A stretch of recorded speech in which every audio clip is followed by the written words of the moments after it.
Bienvenue dans la matrescence. Dans ce podcast, on part à l'aventure. L'aventure la plus merveilleuse et difficile de la vie, la parentalité. Laissez-vous embarquer au travers des épisodes qui explorent toutes les facettes, des plus complexes aux plus fun, du monde des parents.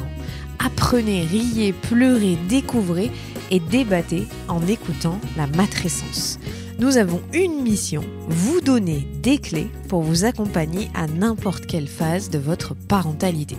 Je suis Clémentine Sarlat, votre hôte depuis mars 2019 déjà. Je suis ultra curieuse, très enthousiaste, mais beaucoup trop bordélique.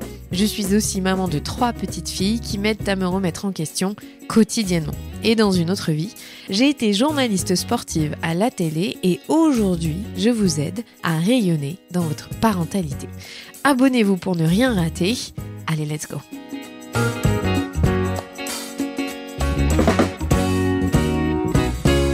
Mon invitée aujourd'hui est une pépite. Elle vous fait rire chaque jour et pourtant, elle porte des sujets primordiaux. Élodie Da Silva parle quotidiennement de harcèlement. Celui qu'elle a vécu, celui que son fils a vécu en maternelle et celui que vos enfants pourraient vivre. À travers son regard, son histoire, ses compétences et surtout son humour, Élodie, coach parental, vous donne des conseils concrets pour gérer cette période si difficile. Avec Élodie, on a disséqué les mécanismes du harcèlement pour vous donner un maximum de clés puissantes. Cette boule d'énergie qu'est Élodie est aussi une femme qui n'a pas peur d'être vulnérable et de se raconter avec humour. Embarquez avec nous pour passer un super moment et apprendre. Cet épisode doit être partagé au maximum, alors n'hésitez pas à le faire passer autour de vous. Si vous venez de nous rejoindre dans ce podcast, bienvenue pour les autres. Je suis tellement heureuse que vous soyez encore à nos côtés pour cette saison 8. Je vous souhaite une très bonne écoute. Salut Élodie. Hello. Ravie de te recevoir dans la matrescence. Je suis trop contente, merci beaucoup d'avoir accepté. Avec plaisir, merci de m'avoir invitée. Maintenant, c'est trop bien. Alors, on va parler d'un sujet qui est pas hyper bien, on va dire, dans le sens où c'est pas réjouissant, mais qui est très important par rapport à l'école. On va parler de harcèlement scolaire, mais d'abord, j'avais envie de savoir ce que ça t'a fait de devenir maman, il y a 6 ans bientôt. Est-ce que tu étais préparée à ce que ça allait impliquer ou est-ce que tu as été comme moi très naïvement? Ah non, moi j'étais... Alors déjà, je voulais pas d'enfant. Hein. Ça, c'était très clair dans ma tête. Et au max, si j'avais un enfant, c'était un garçon. Et puis c'est tout. Donc moi, ma carrière, c'était vraiment tout. Tu vois, à l'époque, j'étais chef d'entreprise, je dirigeais un label, une maison d'édition. Donc je suis tombée enceinte. Et je m'étais dit, alors attends, tout était calculé. Moi, j'avais un fichier Excel. Et je me suis dit, donc j'accouche en novembre. Il faut que je retourne au boulot vers mi-décembre, parce que nous, on avait beaucoup après de concerts, de festivals, etc. Donc, tout était planifié. J'avais la crèche de prise, je crois, y rentrer le plus tôt possible. C'était une crèche. En plus, j'avais trouvé une crèche dans un hôpital, donc avec des horaires où la crèche était ouverte jusqu'à 21h. Donc, je m'étais dit, je dépose mon fils à 7h du mat, je vais le chercher à 21h. Comme ça, je peux vraiment bosser. Donc, tout était prêt. Il n'est jamais allé à la crèche. Hein. C'est pour te dire. et en fait, quand il est arrivé, pas du tout. Mais pas du tout. Et je me suis pris une claque. C'était une sale période, hein, parce que j'ai eu beaucoup de colère contre beaucoup de gens où je me suis dit, ça t'est pas venu à l'idée de m'expliquer, de me parler, de me dire, principalement ma mère, si tu m'écoutes, de me dire que ça allait pas être aussi facile.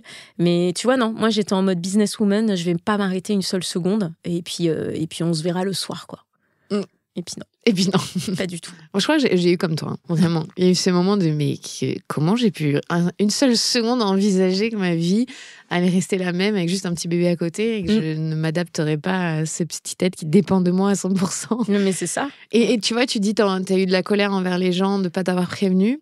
Moi, avec le recul, je me dis que je crois que même si on m'avait prévenu, j'étais pas prête à entendre. Est-ce que toi, t'as cette sensation? Je pense que clairement, j'aurais peut-être pas été prête à entendre, mais c'est différent que, tu vois, le discours de ma mère, c'est on pleurait jamais, on a fait toutes nos nuits. Tu dormais bien. Les caprices, mais pas du tout. Mais enfin, c'était hyper facile, et ça n'a rien changé à son quotidien. Tu vois, donc je trouve qu'il y avait un entre-deux quand même, à me dire, peut-être que j'aurais pas écouté, mais à me dire quand même, alors attends. On va respirer et on va peut-être commencer à s'organiser, tu vois. Ne serait-ce que, ok, sur la maternité, j'aurais peut-être pas écouté, mais ne serait-ce que le corps, le postpartum, tu vois. Mais un truc tout bête, le lendemain de l'accouchement, moi, je comprenais pas que j'avais encore du ventre. Tu vois. Et je dis à ma mère, ça part quand? Qu'est-ce que... Pareil, l'accouchement. Ma mère, elle m'avait dit, rien senti. rien senti, tu vois. Donc, c'était toutes ces petites choses-là, en fait, où elle m'avait romancé la grossesse. Et tu vois, quand j'ai accouché et que je lui ai dit pourquoi tu m'as pas dit, elle a eu cette phrase, elle m'a dit mais je te connais par cœur. Tu voulais pas d'enfant, tu n'en aurais pas fait. Donc, il y avait une volonté, tu vois. Elle t'a un peu aiguillée. Exactement. Ça va être génial. Donc, tu deviens maman. Tu vis une bonne matrescence, en gros, enfin une bonne claque de « Ok, ma vie vient de changer et je vais faire différemment ». Ce qui fait que tu quittes ton taf, parce que tu dis qu'il ne va pas à la crèche, tu revois ta vie pro à ce moment-là? Ah non, c'est vraiment pire, c'est qu'il ne va pas à la crèche. Donc, je le mets à la crèche pendant 2 heures. Je reste assise là et je me dis, les dames, si elles m'écoutent aujourd'hui, elles doivent se dire que j'étais complètement folle. Je reste assise pendant 2 heures et les larmes coulent non-stop pendant 2 heures sur mes joues. Et je prends mon fils et je pars limite en courant. Mais vraiment, tu vois, la fille un peu barge. Et du coup, il n'y retourne jamais. Et je n'arrête pas pour autant de bosser. Donc, je bosse pendant qu'il fait ses siestes et la nuit. Enfin, la nuit. Quand il ne se réveille pas, tu vois. Donc, je bosse et en fait, j'arrête pas. Et donc, je rentre dans un espèce de burn-out énorme, en fait, parce que je travaille et je m'occupe de lui, je travaille, je m'occupe de lui. Et en même temps, j'ai mes 2 sociétés. Et en même temps, je démarre un nouveau business où je me dis, mais il faut que je parle de tout ce que je suis en train d'apprendre. Donc, c'est clairement la pire période de ma vie en termes de fatigue et je me mets une pression énorme parce qu'en plus, et je suis bien loin maintenant de cette mère, je veux tout faire parfaitement avec lui. Mais tout faire parfaitement. Je pense que pour moi, tu vois, je devais le stimuler surtout. Je commençais à me mettre des délires. Je devais lui apprendre 5 langues. J'étais dans un espèce de truc hyper toxique. Et donc, du coup, comme je t'ai dit, pour moi, le mot était clairement posé. Je suis rentrée dans un burn-out qui était aussi bien au niveau de ma maternité que du boulot. Parce que je faisais tout. Et puis, en plus, il fallait s'occuper de la maison. Enfin, ça, maison qui n'était pas top du tout à cette période. Et tu deviens maman solo, en plus, très rapidement. Ouais. Donc, ça, c'est aussi une autre dimension. C'est-à-dire que tu entres dans la maternité en faisant un peu voler en éclats, peut-être l'image que tu avais de ce que ça allait être d'avoir un enfant en couple, ensemble, et tu dois débrouiller toute seule. Parce que j'imagine qu'il ne faut pas garde alternée avec un tout petit. Ah oui, non.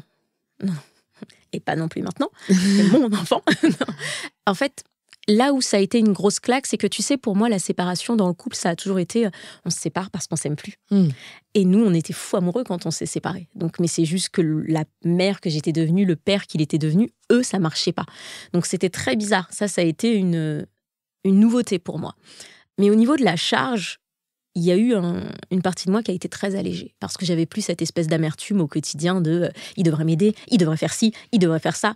Enfin, et souvent, quand on me dit ça a dû être horrible, alors ça a été horrible par rapport à toute l'idéologie que je m'étais faite de la famille, mais par rapport au quotidien, je peux pas te dire qu'il y a eu une grosse différence. Je faisais déjà beaucoup de choses seule et en fait, finalement, j'étais beaucoup plus légère en fait. Et j'en voulais moins, vraiment, j'étais beaucoup moins amère. Donc, mais j'étais fatiguée. Ça t'a juste libéré l'espace mental pour pouvoir te concentrer sur autre chose et sur le moment présent, la réalité, ce que tu vivais en fait. Exactement. Ouais. C'est vrai que quand on est dans l'amertume ou dans la rancœur ou dans la colère, c'est fatigant. Bah oui. Ça prend une énergie énorme qu'on pourrait mettre ailleurs. Mais complètement. Et moi, j'avais une volonté très, très, très forte que mon fils grandisse dans un environnement très sain. Et cette amertume, même si elle est... Tu l'exprimes pas, tu vois, qu'elle reste non-verbale, mais elle est là, tu vois, elle te tord. Enfin, et puis on dit toujours, un bébé, il sent tout. Ben, je peux te dire qu'il devait sentir, en fait, à quel point j'en voulais à son père. Donc ça nous a vraiment aussi aidé à prendre la décision. Non mais attends, c'est pas là-dedans qu'il va grandir. Donc, ouais. Est-ce que tu t'intéresses, du coup, très rapidement, tu dis que tu es devenue ces limites toxiques au développement de l'enfant parce que ça te fascine, parce que tu veux, comme tu dis, le meilleur pour ton fils, ou est-ce que c'est quelque chose, tu avais déjà une appétence pour les enfants et je l'avais déjà, ouais, parce qu'avant je m'étais déjà formée à plein de choses, tu vois, avant d'avoir mon fils, à la réflexologie, au yoga. J'étais très très très à fond sur tout ce qui était Montessori parce qu'il y avait une dimension recherche dont moi je suis fan. Donc j'avais déjà lu le livre de Maria Montessori sur l'enfance, donc j'étais déjà vraiment là-dessus, mais un petit peu dans l'utopie. C'est-à-dire, waouh, mais c'est trop beau. En fait, tu le laisses grandir seul et puis tu lui mets des choses à dispo et puis il va vers ce vers quoi il est intéressé. Donc, j'avais la théorie. J'avais vraiment la théorie, tu vois, avant. Et quand mon fils est arrivé, j'ai commencé à m'intéresser à d'autres sujets. Et le premier sujet vraiment qui m'a passionnée, c'est le sommeil. Parce que je me suis dit... C'est pas possible.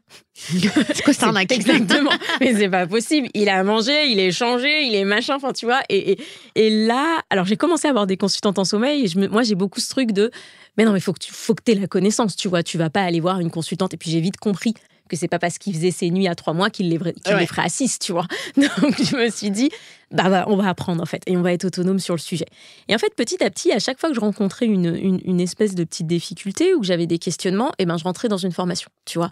La diversification alimentaire, pareil. Quand j'ai commencé à avoir les tempêtes émotionnelles, tu vois, là où je me suis plus formée aussi sur moi, mon enfance, ma façon de communiquer. Donc, petit à petit, plus mon fils grandit, je dis toujours aux gens quand on me dit sur Instagram, on a l'impression que les sujets que tu abordes évoluent, parce qu'il y a un côté très égoïste dans ce que je fais, en fait. C'est vraiment par rapport à ce que mon fils vit au quotidien et ce que j'ai besoin de lui apporter. Tu vois, demain, j'imagine, je déteste quand on me parle de cette période, que quand il vivra l'adolescence, j'aurai besoin de d'autres outils, tu vois. Et je pense que j'irai vers là, oui.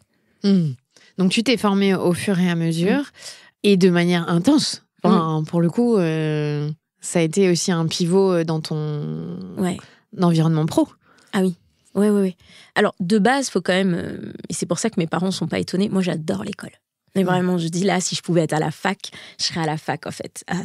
Je trouve ça génial de continuer d'apprendre. Donc, c'est quelque chose, en fait, qui m'a permis de me reconnecter aussi avec une passion. Tu vois, moi, j'avais déjà fait un double diplôme. J'avais fait la fac de droit, l'école de commerce, la fac d'informatique. Donc, j'ai cette soif d'apprendre au quotidien qui est revenue avec mon fils. Et comme je te dis, ce pivot, il est permanent. Enfin, j'ai du mal à dire aujourd'hui, c'est ça que je fais, c'est ça que je vais faire. Là, je suis déjà en train de commencer à suivre d'autres formations et j'ai hâte, en fait. Donc, ouais. C'est un changement permanent, en fait, pour toi.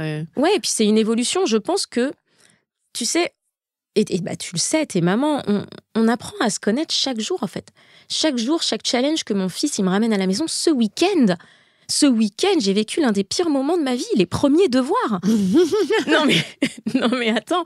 Et pareil, en fait, c'est pour ça que je dis, on apprend à se connaître. J'aurais pas pu te dire avant, j'aurais pas pu te prétendre même avant d'avoir un enfant que j'étais quelqu'un de patiente ou pas. Donc, c'est ça que je trouve fascinant avec la maternité. Tu vois, là, ce week-end, au bout d'un moment, j'étais mort de rire. Parce que je me suis dit, voilà, nouveau challenge accepté, en fait, on est parti, tu vois. Et puis, je me suis dit, non, mais ma pauvre fille, il est en CP, c'est la première semaine de devoir, quoi. donc, tu vois, ça m'a fait rire. Mais c'est pour ça que je me dis, mais on découvre, en fait. Et je pense que je vais découvrir le premier cœur brisé, la première énorme bêtise. Et c'est en fonction. Moi, j'ai vraiment cette volonté et cette crainte en même temps de mal faire, parce que j'ai beaucoup de choses qui se sont passées dans mon enfance où j'ai vraiment une volonté de ne pas reproduire les mêmes choses, mais force est de constater que c'est pas si facile que ça, en fait. Force est de constater que quand je me suis assise ce week-end avec mon fils, d'ailleurs, est-ce qu'on donne un livre à lire en première semaine de CP ? C'est juste ce que j'ai à dire. Je pense que c'était pas sympa de nous faire ça, mais force est de constater que sans faire exprès, tu répètes les mêmes phrases. Et je me déteste la seconde d'après. Mais c'est pas si facile, en fait, que de dire je vais pas le faire. Donc, c'est pour ça que je te dis c'est un travail en permanence. Et du coup, ça demande énormément de boulot. On parle de quelque chose qui est ancré, en fait. Donc, et aujourd'hui, on a assez de recul pour savoir qu'on est capable de reprogrammer le cerveau. Mais ça se fait pas en ayant lu 2 livres. Hein. Donc, ouais.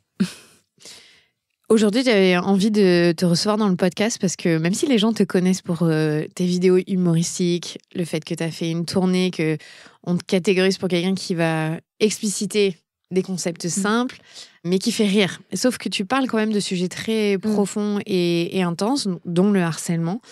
On est en période de rentrée scolaire, c'est un sujet qui prend de plus en plus d'espace, tant mieux d'ailleurs, qu'aujourd'hui on puisse dire que ça c'est du harcèlement et c'est pas juste des embrouilles d'enfants.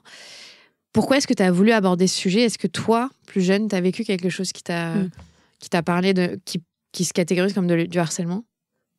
Oui. Moi, j'ai été harcelée en primaire. Ça a commencé en primaire et ça a continué jusqu'au collège.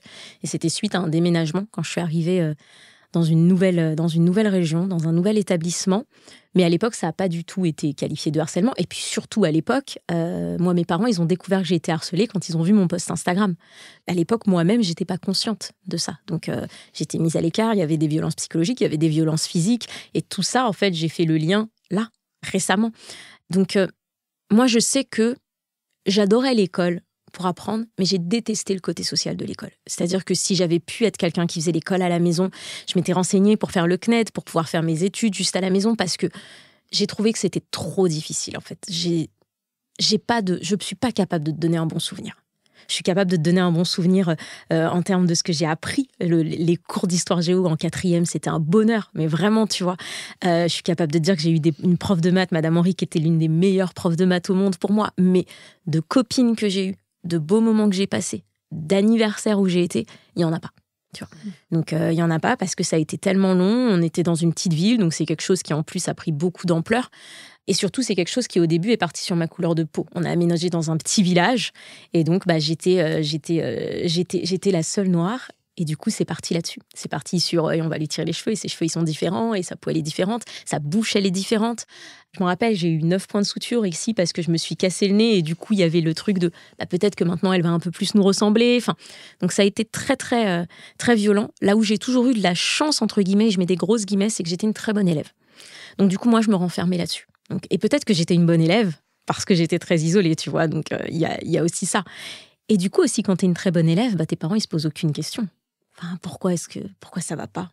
Enfin, et d'ailleurs, aujourd'hui encore, mon père me dit, mais ça se passait très bien. Bah oui, mes bulletins, je les regardais encore, parce que je recommence à faire des cartons ce week-end, je les regardais encore ce week-end. Oui, mes bulletins, ils sont excellents, mais parce qu'il n'y avait rien d'autre à faire. Et souvent aussi, dans la mécanique d'harcèlement, on se rend pas compte, mais on stigmatise les bons élèves. Parce que ils répondent pas aux normes de ce que ça voudrait dire d'appartenir au groupe. Donc toi, tu cumulais en plus cette casquette un peu d'intello. Ah bah oui, j'avais la casquette d'intello, et puis en plus j'avais la casquette aussi où moi, vestimentairement parlant, mes parents c'était on n'a aucune marque. Tu portes beaucoup les vêtements de ton grand frère, en fait. Et puis c'est tout. Et puis, à l'époque, je me rappelle, c'était la grosse mode de Jennifer Pimkie, etc. Alors, ma mère, mais même pas en rêve, d'accord. On va chez Kiabi, on va chez La Halle, aux chaussures, et puis ça sera très bien. Donc, en plus, j'étais aussi mis de côté parce que vestimentairement, je ne matchais pas. Donc, c'était un tout, en fait. C'était un tout. Et je me rappelle être rentrée dans des choses où j'avais des vêtements cachés dans mon sac. Je me changeais dans des buissons avant d'arriver à l'école pour pas qu'on se moque de ma tenue. Enfin, ça a pris des proportions énormes, en fait. Et aujourd'hui, tu vois, moi je fais, ça fait des années que je fais un suivi psy, depuis que je suis maman, et j'ai enfin réussi à comprendre d'où vient cette anxiété sociale, tu vois. On me dit souvent, mais comment tu peux être anxieuse, comment tu peux avoir du mal avec les gens? Regarde ce que tu fais. Oui, je suis sur les réseaux. La plupart du temps, je suis derrière un écran. Je suis pas avec les gens. Oui, je suis sur scène. Il y a une scène qui protège, il y a un écart. Mais tu me verras pas proposer des rencontres avec des parents, en fait. C'est des choses qui me génèrent énormément d'anxiété. C'est marrant, les gens, ils ont du mal à se rendre compte de ça, parce qu'ils voient une proximité avec vous, sur les réseaux sociaux, et ça veut pas forcément dire que tu es quelqu'un qui est à l'aise avec l'humain. Et tu penses que de ton expérience de l'école, oui, parce que t'as pas confiance. Cette anxiété, elle va aussi beaucoup avec une envie de plaire. Donc maintenant, j'ai beaucoup de recul, donc j'aime bien quand je te parle, par exemple, je me regarde à côté et je vais me dire des fois, Mélodie, ça c'est pas toi du tout. Là, tu lui as dit ça parce que tu as envie de plaire, etc. Donc, cette anxiété, elle va vraiment avec l'envie de plaire parce que j'ai pas plu pendant toute mon enfance. Donc là, maintenant, il faut que je plaise. Donc maintenant que je me suis réveillée, tu te doutes bien qu'il y a un autre extrême qui est en marche, tu vois. J'envoie chier tout le monde. Ma mère, c'est ce qu'elle dit. Elle dit, maintenant, t'es partie à l'autre extrême, on peut plus rien te dire. Donc, et c'est vrai, tu vois. Pour le moment, je pense que j'ai pas encore l'équilibre. Est-ce que quand tu étais petite et qu'il y a eu ce harcèlement lié au racisme, parce que c'est clairement corrélé, est-ce que tu pouvais parler aux adultes de l'école ou du collège, ou est-ce que c'était entendable? Ah non. Enfin, non, c'était pas entendable. Et puis en plus, tu vois, je peux même pas te dire on m'a envoyé balader ou quoi que ce soit. Tu sentais que c'était pas leur place. Enfin, tu sentais qu'en plus il y avait pas de porte ouverte. Moi, j'ai jamais senti une porte ouverte, mais vraiment. Donc là, ah oui, pas du tout. Parce que oui, il y a une différence entre tu peux avoir eu peur d'aller parler, mais tu sais que ça aurait été reçu. Ou tu sais que d'entrée, les adultes ne peuvent pas être à l'écoute. C'est ça, en fait, qui est terrible, c'est que j'avais pas peur. C'est juste que pour moi, c'était pas une option. Enfin, on va pas en parler, en fait. Donc, on va pas en parler, on règle ses problèmes tout seul, ou on les règle pas, ou on est juste malheureux, et puis c'est tout. Mais c'était même pas une option qui existait. Et je trouve ça fou, c'est que tu fais le lien de ton harcèlement aujourd'hui. Pardon. Dans ta vie adulte. Parce que, à l'époque, c'est clairement pas un sujet dont on parle. Encore une fois, c'est ce que je disais, on étiquette ça comme des chamailleries d'enfants. Les adultes n'interviennent pas, veulent pas s'immiscer dans les dynamiques de groupe. Ce qui fait que, en gros, tu peux vivre aussi un peu dans le déni pendant des années jusqu'à ce que tu sois confronté avec ton fils, c'est ça? Alors, le premier truc qui me fait le déclic, c'est justement grâce au réseau où je pense que mes harceleuses de l'époque tombent à un moment sur mon compte et du coup me contactent. Élodie, mais tu te rappelles, on était ensemble à l'école, mais trop des bons moments, ça serait trop bien qu'on déjeune. Et là, moi, je me prends une claque. Je regarde mon téléphone, j'ai les larmes aux yeux, je dis, mais Et en fait, c'est souvent ça aussi dans le harcèlement. Le harceleur n'a pas du tout la même version. C'est-à-dire, je me suis dit, waouh, pour elle, on était à l'école ensemble, c'était trop bien, et elle veut qu'on fasse un déjeuner, en fait. Donc ça a été la première claque, la première fois où j'ai mis des mots, vraiment, là-dessus, tu vois. Et je te parle de ça, c'était récent, hein, ça fait peut-être 2 ans et demi. Donc ça a été le premier déclic. Mais j'en fais rien de ce déclic. Enfin, je le vis, je mets de côté, je réponds pas, tu t'en doutes bien, je vais pas déjeuner. Et ensuite arrivent les situations avec mon fils. Et c'est là où, du coup, ça vient faire beaucoup d'écho en moi par rapport à ce que j'ai pu vivre. Ouais.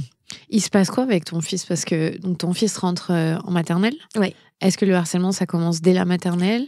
Alors, ça commence dès la maternelle, mais pas en petite section, pardon. Ça commence en fin de moyenne section.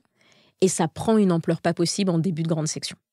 Donc, mais vraiment, une ampleur plus du tout gérable. Donc, moi, je commence à voir des signaux, tu vois, ce qu'on appelle les signaux faibles, justement, en fin de moyenne section, je commence à voir que il me répond vachement violemment. Tu vois, par exemple, Evan, c'est l'heure de prendre le bain. Ouais, c'est bon, j'y vais. Mais du jour au lendemain, en fait. Je me dis, bon, ok. Et l'autre chose qui me met la grosse puce à l'oreille, c'est que je l'avais prévenu qu'on risquait de changer de région au CP.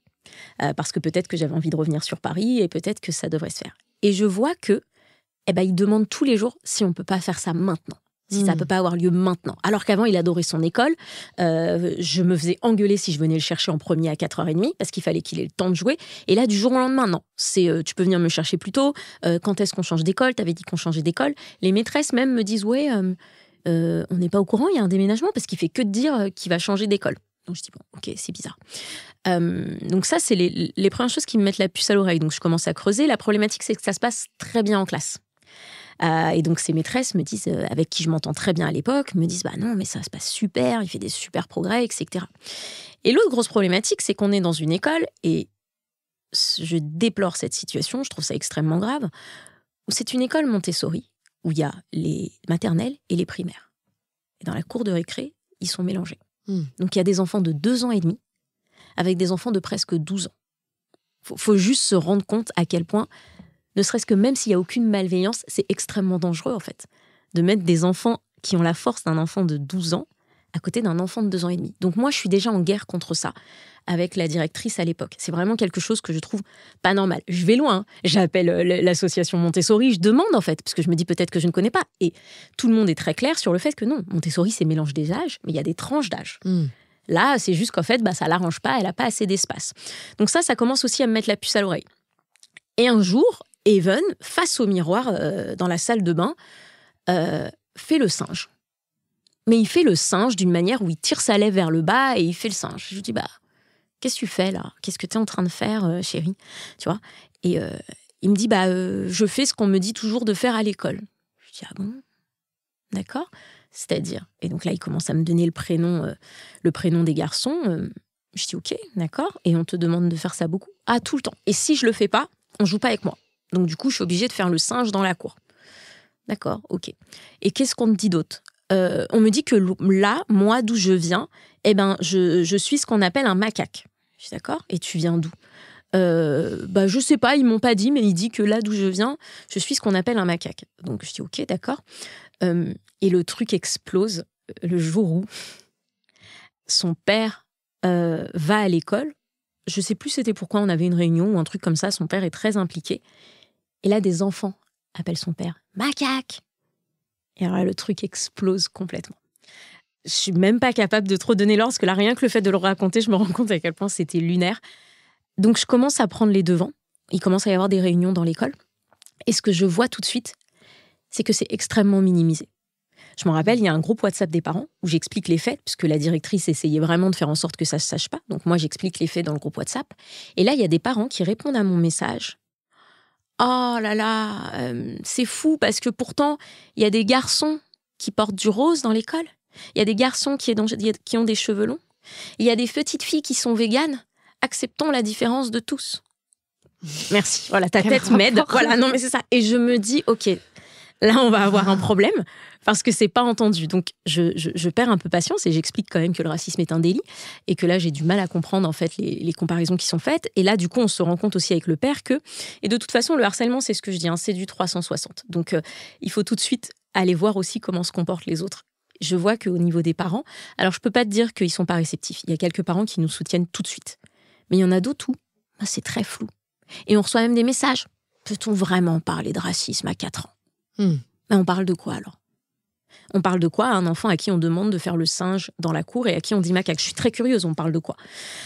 Donc c'est très comme ça, mis un peu sous le tapis. Et puis ça continue. Et donc moi, j'essaye de mettre en place des choses. J'essaye de faire en sorte qu'il y ait une intervention contre le racisme. J'essaye de faire en sorte aussi que l'on puisse parler aux enfants concernés, parce qu'on sait exactement qui sont ces deux enfants, qui sont d'ailleurs chez les grands. Donc c'est bien ce que je dis. Je dis bien qu'on a une problématique sur ce mélange entre les primaires et les maternelles. Et ensuite, tout va très vite. 3-4 jours après, je vais chercher Evan. Et au moment où j'arrive, il est en train de se faire tabasser par ses enfants. Mais tabasser physiquement. Donc, et on parle, comme je te disais tout à l'heure, d'enfants qui ont la force d'enfants de 10 ans. Et on parle de mon fils qui, à l'époque, a 4 ans. Donc, et qui a un besoin d'acceptation tel que quand tu lui parles, ouais, mais bon, tu sais, sinon, ils vont plus jouer avec moi. Enfin, ça prend aussi des proportions où il n'est pas sûr qu'il veut en sortir. Mais en même temps, il demande à changer d'école. Et on prend la décision complètement radicale, en fait, qui est très radicale, c'est-à-dire qu'il vit ça. J'ai les messages, parce que tout ce que je te raconte, là, s'enchaîne très vite. J'ai les messages, je vois que la direction n'est pas réceptive. Je vois que je reçois un message de la direction, parce que c'était les enfants de la directrice, où elle me dit... c'était les enfants de la directrice. Les 2 fils de la directrice. Où elle me dit... Et le message, je l'ai encore sur WhatsApp. Quand je lui demande s'il y a quelque chose qui a été fait auprès de ses enfants pour que ça s'arrête, elle me dit quelque chose du genre... Ah oui, je me rappelle de sa phrase. Je leur ai expliqué... Bonjour Élodie, c'est réglé. Je leur ai expliqué le pouvoir des mots. Belle soirée. Alors là, moi, je me dis, bon, ok, ça va pas le faire. Et donc, je vois rien ne change, ça se truc, et ça se passe en 1 semaine. On décide d'enlever Evan. On se dit que de toute façon, on a prévu de le remonter sur Paris en CP. Et donc, en l'espace d'1 semaine, on quitte le Sud, on l'inscrit dans une nouvelle école, on part, en fait. Donc, parce qu'à partir du moment où c'est les enfants de la directrice, elle m'a clairement montré que rien ne sera forcément fait. Et j'entends du discours des autres qu'elle dit des phrases comme « de toute façon, mes garçons, c'est à prendre ou à laisser et c'est comme ça ». Les autres parents ne semblent pas plus impliqués que ça. Les enfants, ça commence à prendre de l'ampleur, car d'autres enfants commencent à dire macaque à Evan. Donc ça commence à prendre vraiment beaucoup d'ampleur. D'accord ? Et Evan commence à avoir, comme je te dis, ces signaux faibles où il est désagréable à la maison, il commence à dire qu'il veut changer d'école. À partir de là, parce que souvent on me dit, mais c'est pas à celui qui est harcelé de partir. On ne prend pas en compte en fait le risque que l'on prend à laisser son enfant dans ce type de situation. Et surtout, l'état dans lequel j'étais au quotidien, en fait. Enfin, l'état dans lequel j'étais quand j'allais le chercher à chaque fois à me dire, mais alors qu'est-ce qui va se passer aujourd'hui ? Est-ce qu'il va y avoir des changements ? Et donc, du coup, on part. On quitte, on revient sur Paris et on le met dans une école sous Paris où je m'assure en amont, et oui, parce qu'à chaque fois, ça m'énerve quand on me dit c'est triste d'en arriver là, mais on est obligé d'en arriver là, qu'il y a de la diversité dans la classe.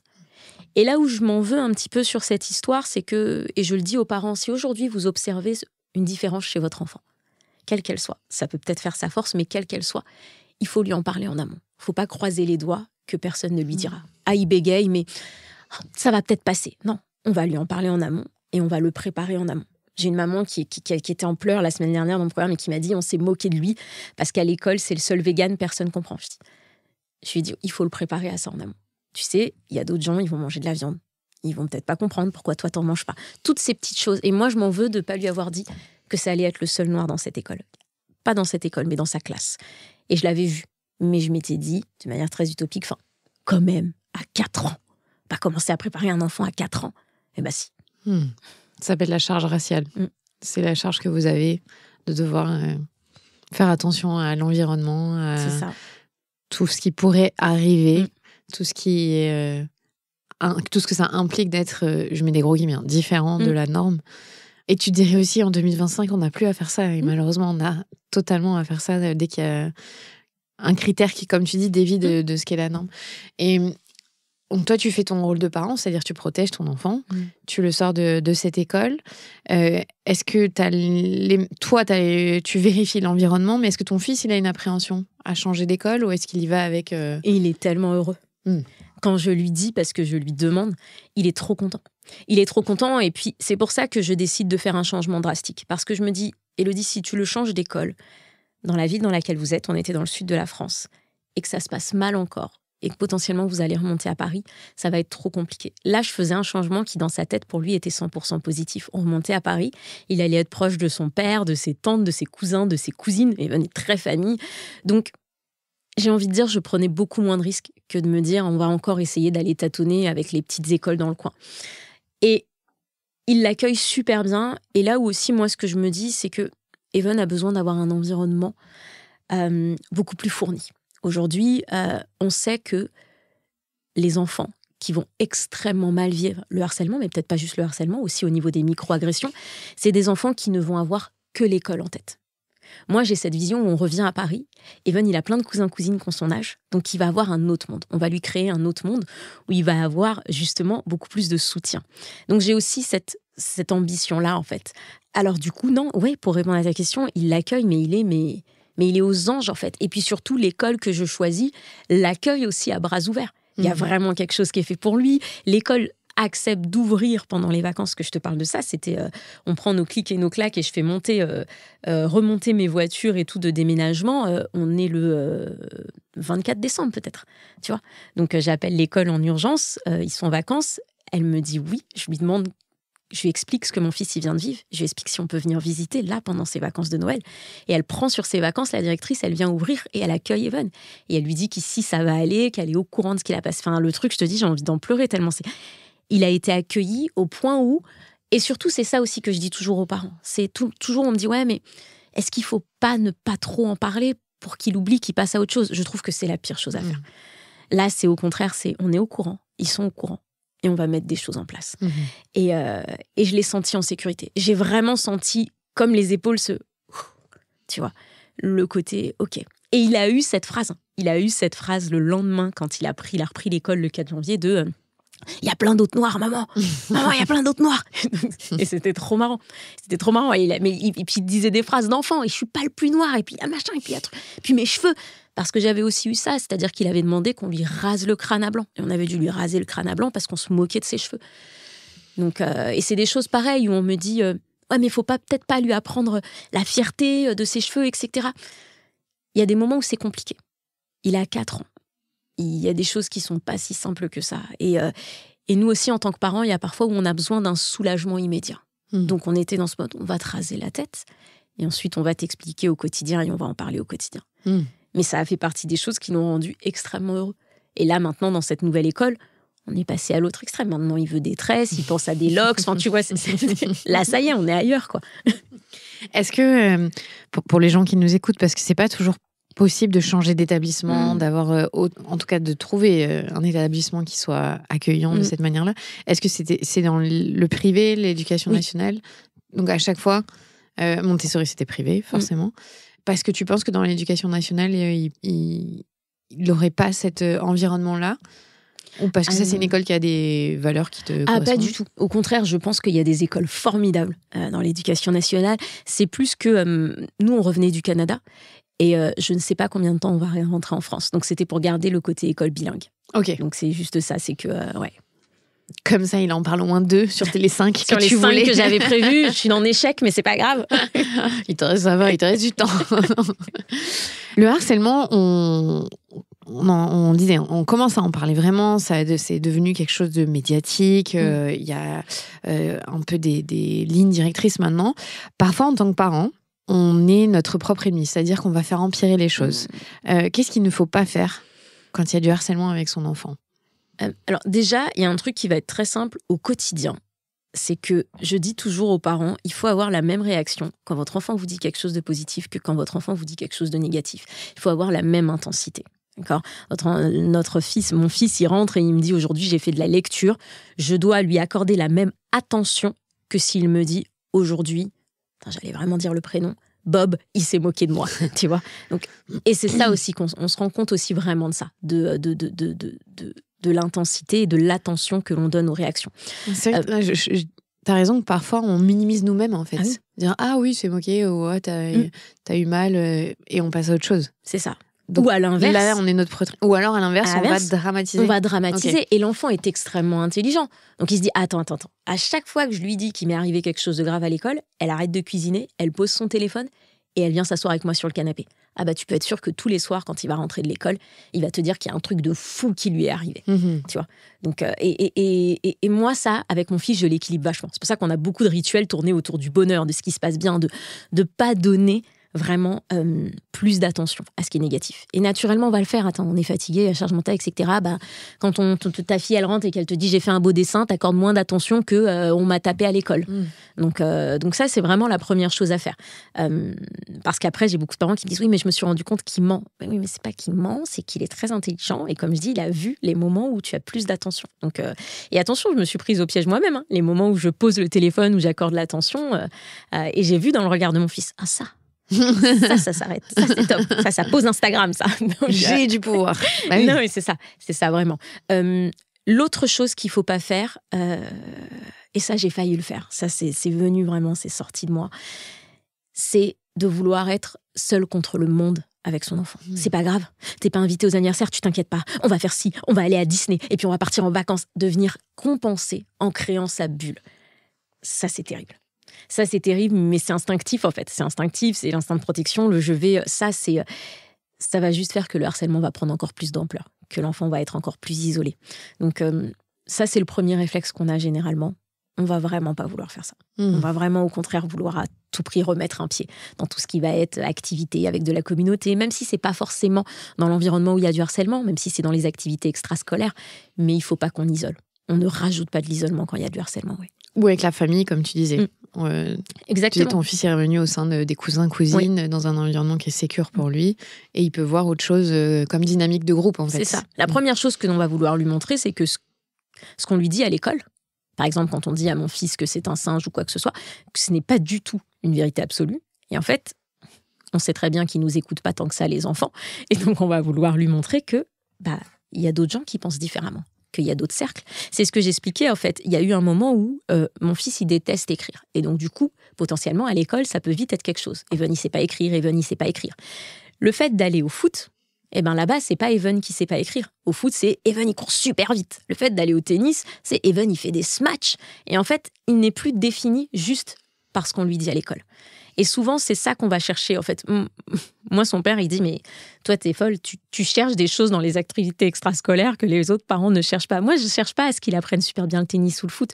Je cherche à ce qu'il comprenne qu'il y a d'autres choses, en fait, qui le définissent. Parce que vraiment, c'est très facile de s'enfermer dans ce monde de l'école. Et ce que moi, j'avais fait à l'époque. Donc, la première chose, c'est donner la même attention à ce que nous raconte notre enfant. La deuxième, c'est de ne pas l'enfermer dans sa solitude et dans son exclusion, en fait, de renforcer ce sentiment-là. Et la troisième, ça serait plutôt ce que tu viens de dire, c'est de lui montrer ailleurs qu'il est compétent ailleurs, en fait. C'est ça. Et la quatrième, c'est vraiment, on va pas vouloir faire porter le harcèlement sur l'enfant. D'accord. Surtout en fonction de l'âge. C'est-à-dire que renvoyer son enfant à l'école en mode « si aujourd'hui il te dit ça, tu réponds si, tu fais ça », c'est pas son rôle. On va clairement peut-être lui donner des outils, mais le premier rôle, les personnes qui doivent intervenir en premier, c'est les adultes. Les adultes qui doivent se parler, le corps professoral, les adultes entre eux, les parents. Mais on va pas lui faire porter cette responsabilité de « tu dois résoudre le problème ». Tu dois résoudre le problème, vraiment. Enfin, moi, c'est ça que j'ai senti quand j'étais petite, je dois résoudre le problème. Ce qui est complètement impossible quand on parle de harcèlement, parce que l'une des 3 caractéristiques du harcèlement, c'est bien ce déséquilibre de pouvoir et cette non-capacité à pouvoir se défendre. Donc, c'est bien ça qui caractérise le harcèlement. Si c'était aussi simple que t'as qu'à te défendre, ça serait pas du harcèlement. C'est un conflit, c'est différent. Dans ce podcast, j'ai reçu plusieurs fois Emmanuelle Piquet, qui est une des spécialistes en France du harcèlement scolaire. Et elle explique qu'il faut, comme tu disais, outiller les enfants. C'est-à-dire qu'il faut que les adultes mettent un cadre sécure pour s'occuper et enlever cette charge aux enfants, mais aussi apprendre à l'enfant à savoir soit réagir avec humour, soit se sortir de la posture de la victime. Et ça, c'est pas facile. Parce que là, par exemple, on parle de son fils qui a 4 ans. C'est hyper compliqué, quelqu'un tout petit. Et j'entends tout à fait le discours d'Emmanuel. Je trouve que c'est bien, mais c'est vrai que dans les faits, pour des tout petits, c'est complexe aussi de leur faire comprendre ce que ça veut dire, même la notion de harcèlement. Chez les plus grands, ils comprennent cet acharnement quotidien. Mais toi, ton fils, est-ce que tu lui as dit des choses par rapport à ça, ou toi, tu as géré de ton côté, tu n'as rien changé pour ton fils? Alors, moi, j'adore l'idée de dire qu'on doit leur apprendre à répondre et en fait, il faut désamorcer ce que dit le harceleur et qu'en fait, limite, ils se sentent un petit peu ridicules. Mais quand le déséquilibre est tel qu'on parle de mon fils qui avait 4 ans et en face 10 ans, c'est impossible.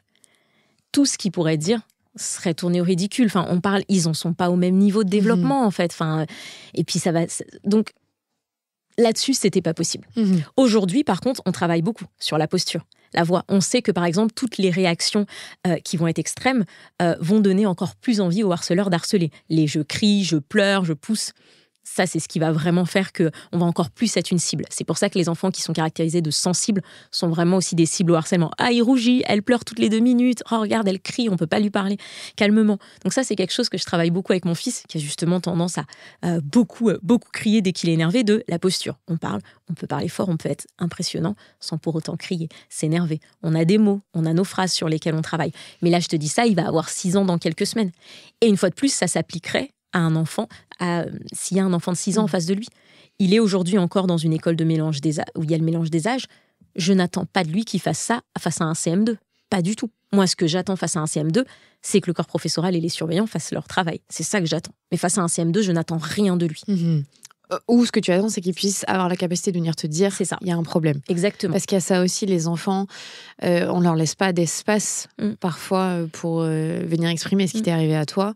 Et du coup, ils ont mis les mots parce que, tu sais, tu t'expliquais que il faut briser l'omerta, c'est-à-dire ils retournent dans une nouvelle école, on discute, on lui réexplique, tout le monde sait ce qui s'est passé, il n'y a pas de tabou autour de ce mot.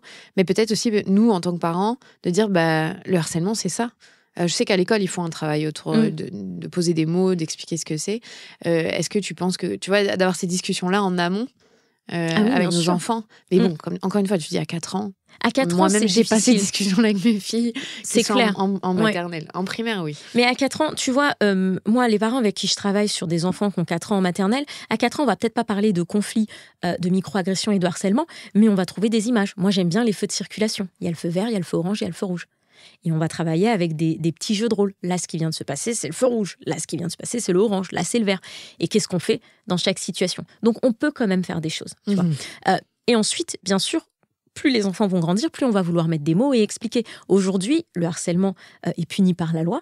Et pourtant, la plupart des enfants de primaire ne connaissent pas la définition du harcèlement. Alors qu'ils sont capables de te dire ce qu'est un vol, ce qu'est un excès de vitesse.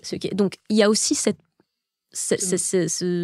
manque vraiment clairement. Et l'autre chose, c'est qu'on se rend aussi beaucoup compte que, moi, je fais ce jeu souvent avec mon fils, où il y a des feuilles par terre et il saute sur les feuilles, les enfants ne se rendent pas forcément compte de ce qui est acceptable, de ce qui est inacceptable. Et ça, c'est des choses sur lesquelles il faut travailler. On le sait qu'aux alentours de 7-9 ans, pour notre plus grand malheur à nous parents, dans la tête des enfants, les amis deviennent plus importants que la famille.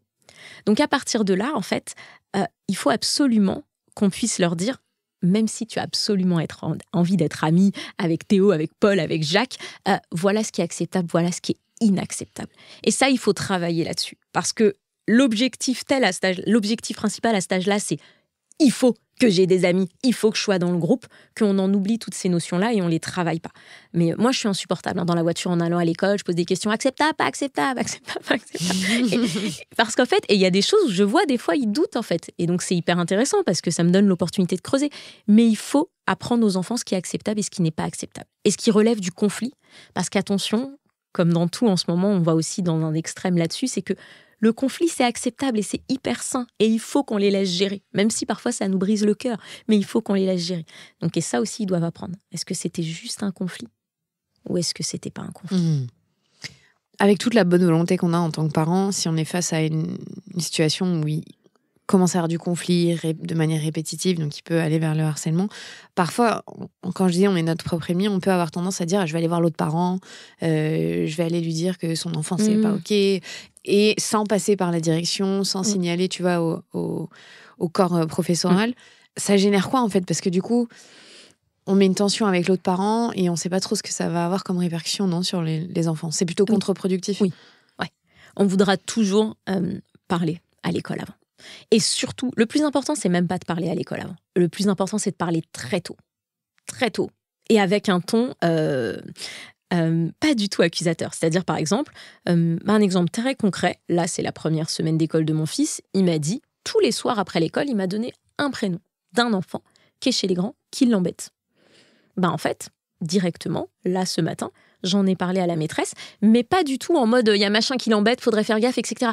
Je dis, cette semaine, vous pouvez observer et me dire, parce que il me dit, mais je sais pas trop ce que ça veut dire, ce que ça... À ce niveau-là. Parce que là, je sais qu'on aurait tendance à se dire, attends, c'est la première semaine de rentrée, chill. On dit quand même que tout se joue le premier mois de la rentrée. Que tous les rôles se distribuent le premier mois de la rentrée. On sait qui sera le meneur, on sait qui seront les victimes, on sait exactement qui seront les témoins passifs, qui vont être les témoins passifs. Donc, on veut y aller dès le début. Donc, certes, oui, il ne faut pas aller parler à l'autre parent, mais il faut surtout aller parler très tôt. Et vraiment, pour pouvoir avoir... Et parfois... le corps professoral adore ça. Moi, généralement, quand j'en ai parlé, ils adorent ça. C'est-à-dire le côté pas accusateur, mais cette semaine, vous me dites, vous regardez les interactions. Et ça marche très souvent, en fait. C'est-à-dire que la plupart du temps où j'ai des parents avec qui je travaille qui m'ont dit ça, ils m'ont dit, mais ça s'est arrêté direct. Le lendemain, la prof, elle m'a dit, c'est vrai que j'ai vu, je suis intervenue tout de suite, c'était réglé. Et donc, c'est à ce moment-là qu'il faut intervenir. Si on intervient plus tard, dans tous les cas, on ira quand même parler d'abord à l'école qu'aux parents, mais il faut le faire le plus tôt possible. En questionnant, en fait. En questionnant. Tout à l'heure, je t'ai demandé ce qu'il ne fallait pas faire en tant que parent quand il y a suspicion de harcèlement. Maintenant, j'aimerais que tu me dises ce qu'on peut mettre en place, et notamment parce que tu t'es formée à la communication non violente. Alors, si vous l'écoutez, on a un super épisode avec Thomas Dansenbourg, qui est un des porte-paroles francophones. Mais est-ce que tu peux nous rappeler déjà ce que c'est la communication non violente, comment ça se traduit, et en quoi ça peut aider aussi les parents sur le harcèlement, de la manière de communiquer, comme tu viens de le faire avec tu vois, le corps enseignant. Parce que parfois, on est juste trop agressif d'entrée. Oui, bien sûr, bien sûr. Moi, ce que j'aime avec la communication non violente, c'est que ça remet notre besoin au centre. Donc, et le fait de partir d'un besoin, c'est beaucoup moins agressif que de partir d'une émotion. J'arrive, je suis en colère, de toute façon, vous faites pas votre boulot, il m'a dit que dans la cour, il y avait personne, qu'est-ce qui se passe, pourquoi est-ce que telle ou telle personne l'a embêté, donc on va partir d'un besoin. Moi, par exemple, j'ai vraiment besoin de savoir que mon fils est en sécurité quand je le laisse à l'école. Et du coup, on va venir en parler comme ça, en fait. Moi, j'ai besoin de sentir que mon fils est en sécurité quand il est à l'école. En ce moment, ce besoin est complètement non assouvi. Je me sens extrêmement angoissée à l'idée de le laisser à l'école parce que telle ou telle chose. Et ça change tout, en fait.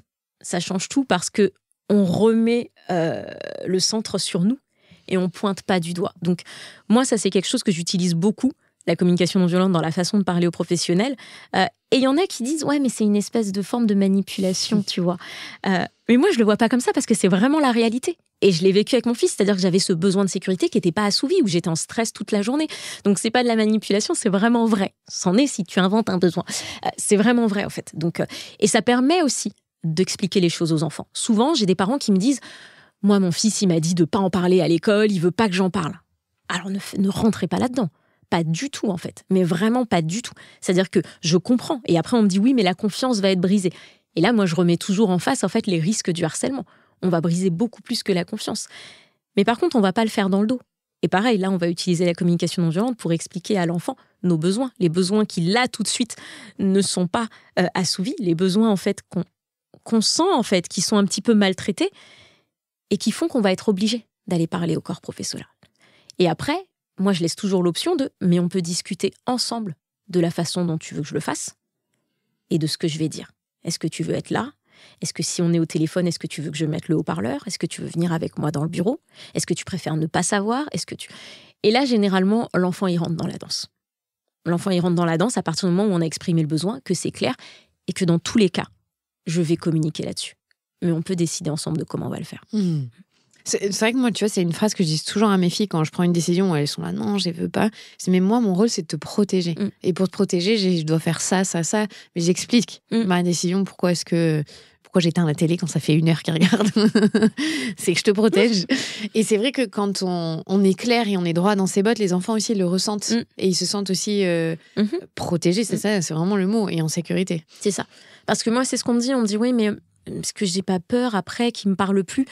S'il y a une chose, s'il y a bien une certitude que j'ai avec mon fils, c'est qu'il se sent extrêmement protégé. C'est-à-dire que tu le sens même dans la posture. Quand il marche au milieu de son père et de moi, bon, son père fait 2 mètres de haut, 2 mètres de large, mais tu sens que le gars, il est hyper confiant. Il sait que, tu vois, I got your back, quoi. Je suis là, en fait. Je suis là.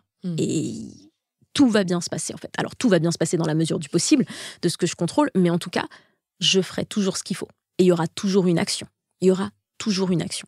Donc, par exemple, cette année, et c'est une grosse organisation pour moi, bah, il veut pas rester à... Je sais pas comment on appelle ça en français. Dans lui, ça s'appelle l'after school, enfin la garderie. Voilà. Il veut pas rester à la garderie, et je comprends. Garderie, c'est vraiment l'endroit où les enfants sont très vulnérables. Il va y avoir un mélange des âges parce que les 2 écoles sont mélangées. Et je sais qu'il se sent pas prêt en plus par rapport à ce qu'il a vécu d'aller à la garderie. Donc il va plus à la garderie. Organisation de malade, parce qu'il faut que je le récupère à 16h15, tu vois. Donc, mais lui m'a exprimé son besoin et j'ai la chance de pouvoir le faire. Merci le fait d'être à mon compte, mais lui aussi, il a cette capacité d'exprimer ses besoins. Je sais plus pourquoi je te disais ça, mais en gros, voilà. Sur se sentir protégé, voilà. Écouté. C'est ça. Ça revient à la communication. Exactement. Il a exprimé. Et pareil, quand je te disais tout à l'heure que je ne lui demande pas d'avoir cette posture, ces mots, etc., face à des gens qui sont beaucoup plus grands, je sais qu'à cette after school, il y a des enfants qui sont beaucoup plus grands. Et donc, s'il m'a lui-même exprimé que c'est un endroit où il se sent plus vulnérable, et que, alors que j'ai la possibilité, si j'avais pas la possibilité, c'est pas la même discussion que j'aurais avec lui. Mais alors que j'ai la possibilité, je ne vais pas le chercher, ben qu'est-ce que je lui envoie comme message tu vois, finalement, la sécurité, elle n'est pas si importante que ça. Parce qu'il le sait que j'ai la possibilité, il me le dit toujours. De toute façon, tu es tout le temps à la maison. T'as bien compris. Tu travailles pas, tu fais rien de tes journées. Tu joues avec ton téléphone, c'est tout. Exactement, c'est ça. Tu joues, tu parles à des gens. Voilà. Ouais. Dans la dynamique de harcèlement, il y a aussi le fait que notre enfant peut être harcelé, mais il peut aussi se retrouver en posture de harceleur. Qu'est-ce que tu préconises quand on sent que son enfant, là, il a des comportements limites, où il nous raconte des choses, on se dit là, il y a peut-être un souci. En fait, il va y avoir plusieurs options. Moi, je vais vraiment te parler de mon option. Moi, là-dessus, je suis intransigeante. Mais vraiment intransigeante. C'est-à-dire qu'à la maison, il y a des règles claires qu'on se répète souvent sur le fait que, par exemple, on n'exclut personne. J'explique toujours c'est quoi une moquerie, parce que je déteste la phrase « c'était juste pour rire ». Si ça ne fait rire que toi, c'est pas de l'humour, c'est une moquerie. Donc quand, par exemple, il m'a dit la dernière fois « Ah, j'ai dit à Machine que sa coiffure, elle était drôle, qu'est-ce qu'on a rigolé ?» Est-ce qu'elle a rigolé aussi ? Ah non, c'est une moquerie, chérie, c'était pas drôle. Donc toutes ces choses-là, en fait, il faut être extrêmement clair là-dessus. Et c'est au quotidien. Parce que souvent, on me dit, je l'ai dit une fois. Ah non, non. On va le dire plein de fois. On va le répéter. Et on va donner des exemples. On va être très concret. Très, très concret. Et surtout, et alors ça, c'est la première chose à faire, on ne laisse rien passer quand notre enfant nous fait des choses à nous. Mon fils qui se moque de moi, c'est hors de question. Parce que comment est-ce qu'il peut comprendre à son âge, à 5 ans et demi, que c'est OK de se moquer de maman parce que maman, elle dit rien, mais on se moque pas des gens à l'école. Non. On se moque de personne. La cohérence, elle doit vraiment être présente partout, en fait. Parce que je sais qu'en tant que maman, il y a des choses qu'on a tendance à laisser passer. Donc, la dernière fois, il me dit que ma jambe, elle est un peu flasque et il se met à rigoler. C'est pas drôle. C'est vraiment pas drôle. Et on pourrait avoir tendance à partir en humour avec lui. Non, en fait, c'est pas drôle. C'est mon corps. Et venir se critiquer le corps des autres et rigoler, c'est de la moquerie. Donc ça, c'est vraiment la première chose que l'on va faire. On va vraiment avoir ces conversations au quotidien. D'accord ? Parce que la limite, la frontière est vraiment fine entre être harceleur et être harcelé. L'autre chose que l'on va vouloir voir, c'est que ce qui est assez marrant, c'est qu'on se rend compte que les catégories de personnes qui ont tendance à être harcelées sont souvent les mêmes que les catégories de personnes qui ont tendance à être harceleurs. Donc là-dessus aussi, on ne voudra pas fermer les yeux, on ne voudra pas faire semblant de ne pas voir. Donc on va essayer d'identifier ça. Et on veut aussi être très observateur là-dessus, c'est-à-dire quel est le caractère de mon fils. Est-ce qu'il a plutôt un caractère de meneur mais est-ce qu'il a un caractère de meneur, entre guillemets, positif, de je vais proposer une activité, ou de meneur de si vous ne faites pas comme ça, je ne joue pas avec vous. Et ça, on le voit déjà dans les jeux à la maison. Par exemple, maman joue au Monopoly, ah, j'ai plutôt envie de jouer aux cartes, bah, je ne joue pas avec toi si tu ne joues pas à ça. Non. On va venir, on va s'asseoir, on va trouver un terrain d'entente. Il y a ça. Si on commence à sentir aussi que notre enfant nous rapporte des choses, sur la façon dont il a embêté certaines personnes. On va aussi vouloir chercher s'il y a eu de l'intention, en fait. Parce que ça fait partie des 3 critères du harcèlement. Est-ce qu'il y prend plaisir ? Est-ce que c'est maladroit ? Est-ce qu'il est juste suiveur ? Est-ce qu'il nous raconte parce que c'était un moment où il n'a pas trop su comment réagir ? On va vraiment chercher cette intention. Moi, ce que je trouve aussi intéressant, c'est d'aller parler aussi, potentiellement à l'autre parent, de l'enfant dont notre enfant nous parle. Il y a plein de prénoms qui me viennent en tête, tu sais. On va essayer aussi d'aller discuter avec l'autre parent parce que moi, je trouve ça génial, en fait. C'est-à-dire que quand Evan est rentré en maternelle, il était tout petit et il me parlait souvent d'une petite fille où il trouvait ça drôle parce qu'elle était toute petite et du coup, parfois, il l'embêtait. Et moi, j'avais pas vraiment la notion de l'ampleur que ça prenait. Donc, j'ai été parler à la maman. Je dis, alors, excusez-moi, Evan, il me dit toujours que, voilà, avec... alors, je peux dire son prénom parce qu'on est très amis maintenant avec ses mamans, avec Jade, qu'elle est mignonne, qu'il l'embête, etc. Est-ce que Jade, elle te remonte des choses à toi, de ton côté ? Est-ce que, parce que moi, il faut que tu me dises, je veux vraiment y mettre fin. Et ça, elle avait adoré. Elle m'a dit, ah non, moi, Jade, elle me dit qu'elle adore Evan, donc je pense que c'est plutôt qu'ils doivent se chamailler. Donc, de tout de suite aussi aller prendre la température en face. Parce que parfois, on l'a dit tout à l'heure, on va dramatiser. Donc, d'aller prendre la température en face. Et bon, bah là, dans leur cas, c'était leur petit conflit. Mais Evan, en tant que bon mec, il voulait me dire que, mais tu vois, c'est moi le plus fort, maman, entre Jade et moi. Mais en fait, quand j'allais voir la maman de Jade, finalement, c'était pas du tout aussi grave que ce que je pensais. Donc, on va vouloir aussi aller interroger l'autre parent. Dans ce sens-là, c'est beaucoup plus acceptable que dans l'autre sens, tu vois. C'est difficile en tant que parent, de gérer les interactions sociales de nos enfants, les nôtres avec les parents. Il y a beaucoup de niveaux d'enjeux, en fait, de se froisser avec les uns, les autres. Potentiellement, il y a des petits frères et petites sœurs qui s'entendent bien. Tu vois, je pense à moi, mon cas, parce que c'est vrai que j'ai 3 filles et que des fois, les frères et sœurs sont copains, copines. Et c'est pas simple. Ce que toi, t'as fait, il y a plein de parents qui sont pas forcément capables, tu sais, d'aller poser des limites, de savoir protéger et de rentrer en conflit. Parce que potentiellement, tu t'exposes à rentrer en conflit. Ah oui, bien sûr. Ah oui, t'exposes à rentrer en conflit, à ne pas être aimé, à être, moi je dis toujours, à être... Par exemple, on sait que l'une des choses à faire lorsqu'il s'agit de se protéger du harcèlement de nos enfants, c'est de s'impliquer dans la vie au quotidien des enfants de notre enfant. Donc on s'expose aussi. Moi, tu peux être sûr que je vais demander à être là à toutes les sorties scolaires, à toutes les... Donc il y a une exposition qui est constante et il faut être prête à le vivre. Mais attention, moi, je pense que la Élodie d'il y a 5 ans, elle n'était pas capable de faire ça, tu vois. Et c'est là aussi où j'étais encore en stage cet été intensif en Suède de communication non violente, où la communication non violente, elle aide, en fait. Moi, j'ai tendance à avoir des réactions extrêmement excessives quand il s'agit de mon fils. Et je l'ai vu, là, la première fois qu'il a vécu du racisme, mais enfin... Je pense que j'ai pas dormi des nuits et des nuits. J'écrivais des lettres parce qu'il fallait que ça sorte autrement. Enfin, la colère qui était en moi, elle avait rien de non violent dans la façon d'exprimer les choses. Donc, c'est énormément de travail en fait. Et c'est toujours penser lorsqu'on va voir l'autre à se recentrer sur moi, mon besoin. Quand on vient nous voir en nous disant je me sens comme ça, je pense, j'ai besoin. C'est pas la même chose que alors votre enfant il embête beaucoup le mien. Apparemment, il m'a dit que votre fils, il l'a tapé 2 fois. C'est pas pareil, en fait. C'est vraiment pas pareil. Donc, mais ça demande une énergie de dingue. Parce que, comme je dis, quand on sait que les faits sont avérés, ça demande vraiment une grosse énergie, ouais. Et il y a parfois où, même moi, il y a des fois, et j'ai un exemple très concret, où mon fils était très ami avec un petit garçon. C'était très toxique. Le garçon décidait de quand il est exclu, quand il n'est pas exclu, etc. Et la maman disait à haute voix, c'est comme ça, c'est la loi de la jungle, des fois il y en a qui sont exclus, des fois... Eh ben moi j'ai arrêté tout contact et j'ai expliqué à mon fils qu'on ne serait plus amis en fait avec cette personne. Et ça s'est arrêté. Donc il y a des fois où il y a quand même des décisions à prendre, il faut trancher. Parce que parfois, toute communication non violente qu'on voudra et tous les outils du monde ne fonctionneront pas. Mais ça, quand ils sont à l'école, c'est compliqué. Tu vois, j'ai déjà eu cette discussion avec ma grande qui a 8 ans, de dire, est-ce que toi tu trouves que c'est une amitié saine ? Est-ce que c'est à ça que ça doit ressembler, une amitié ? Est-ce que là, vous vous chamaillez beaucoup ? Vous êtes en colère les unes contre les autres ? Et t'as quel pouvoir, tu vois, de ce qu'on parlait de cette zone de contrôle, là, de lui dire, maintenant, t'arrêtes de l'avoir. Non, t'en as pas. Tu l'as pas. T'en as pas. C'est ça, hein, t'as la zone de contrôle, mais t'es quand même dans cette zone d'influence. Donc toi, tu vas quand même être là pour donner les outils au quotidien à repérer qu'est-ce qui est acceptable, qu'est-ce qui est pas acceptable. Et ce que je dis toujours, c'est qu'il faut qu'on travaille avec nos enfants sur c'est quoi leurs limites. À quel moment est-ce qu'on décide que cette petite fille, c'est plus notre amie ? C'est quoi ?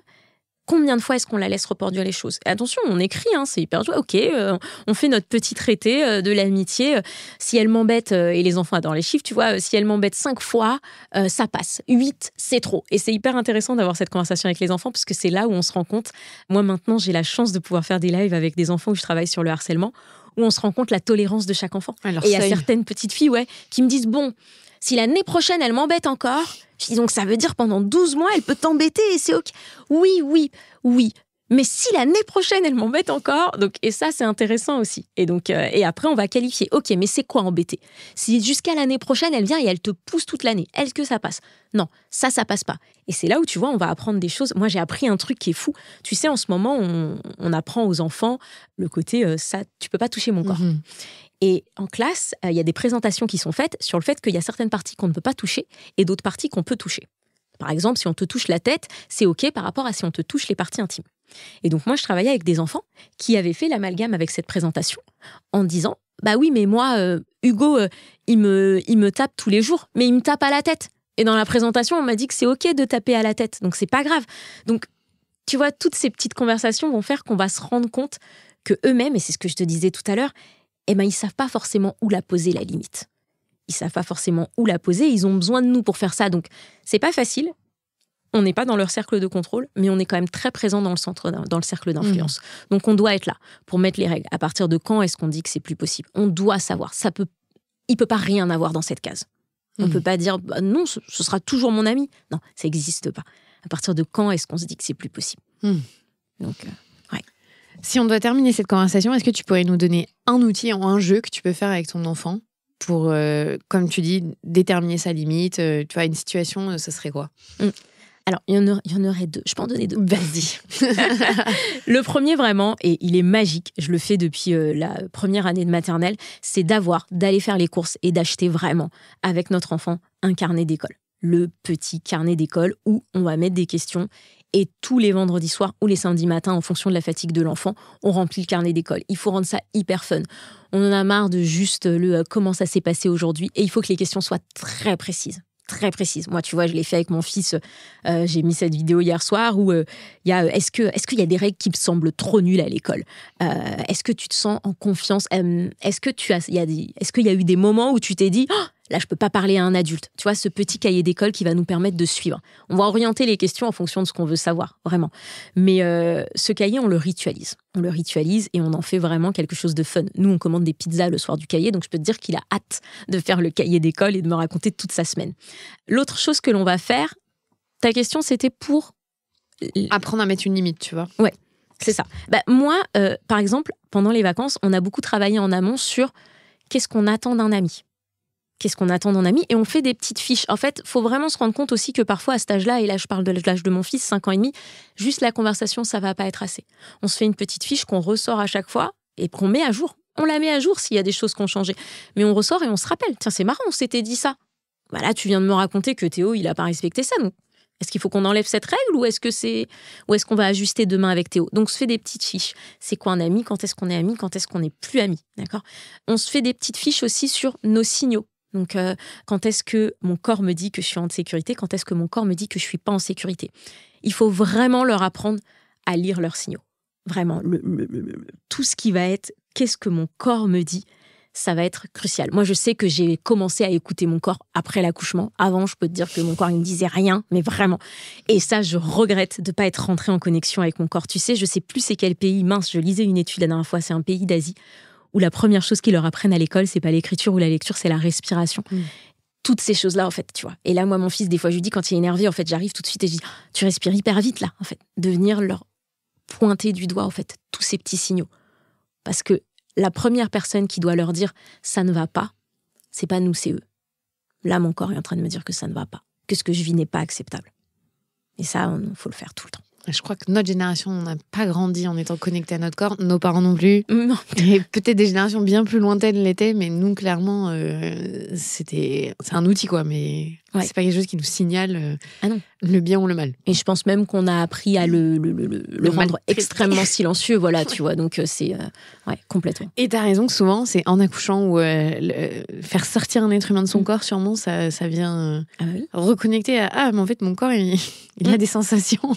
Il se passe des choses à l'intérieur. Ouais, complètement. Donc, et c'est un challenge d'apprendre ça à son enfant quand on n'a pas appris à le faire soi-même et quand on ne sait pas encore complètement le faire soi-même. Donc, c'est pour ça que je trouve ça fun, c'est que moi, les exercices que je fais avec mon fils, c'est pour nous deux. C'est une opportunité aussi, moi, de me reconnecter à mon souffle, moi, de respirer. Non, mais quand je te dis qu'on fait de la cohérence cardiaque avec mon fils, les premières semaines, mais je galérais 10 fois plus que lui, en fait. Donc du coup, c'était aussi un travail sur moi et on l'a fait ensemble et puis c'est hyper drôle. Mais c'est aussi un moment de se dire, on va faire ces activités ensemble, on va se reconnecter ensemble, on va faire du yoga des émotions ensemble, parce que oui, maman, elle a aussi besoin de faire des postures de la colère pour évacuer la colère, tu vois. Donc, et c'est hyper intéressant et ça crée du lien. Pour moi, le point le plus important, et c'est, je dis toujours aux parents, et je trouve que je suis assez mal à l'aise à l'idée de dire ça parce que la société, elle n'est pas créée pour ça. Mais il faut qu'on ait énormément de temps avec nos enfants pour créer énormément de liens, pour que le jour où ils ont besoin de nous parler, ils viennent nous parler. Si on a la tête dans le boulot, on est épuisé, on a la charge mentale jusqu'au-dessus de la tête et que du coup, on n'est pas disponible, il y a peu de chances que le jour où il y a quelque chose qui se passe, ils viennent nous parler. Et c'est hyper triste, c'est pour ça que je te dis ça, je suis hyper triste parce que rien n'est fait pour qu'on ait ce temps-là. Mais c'est aussi la réalité, en fait. C'est que, et souviens-toi de nous étant enfants, moi je regardais mes parents et je me disais, mais à quel endroit est-ce que je rentre pour parler ? Enfin, il n'y a pas la place, en fait. Le boulot s'enchaîne, ils n'ont pas le temps. Donc...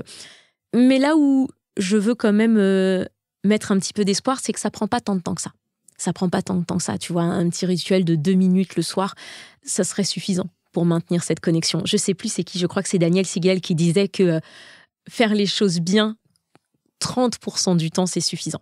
Et quand il dit 30% du temps, c'est-à-dire, par exemple, dire 30% du temps à tes enfants d'aller se coucher sans crier, c'est suffisant. Tu vois. Donc, je trouve que ça relâche la pression sur les 70 restants.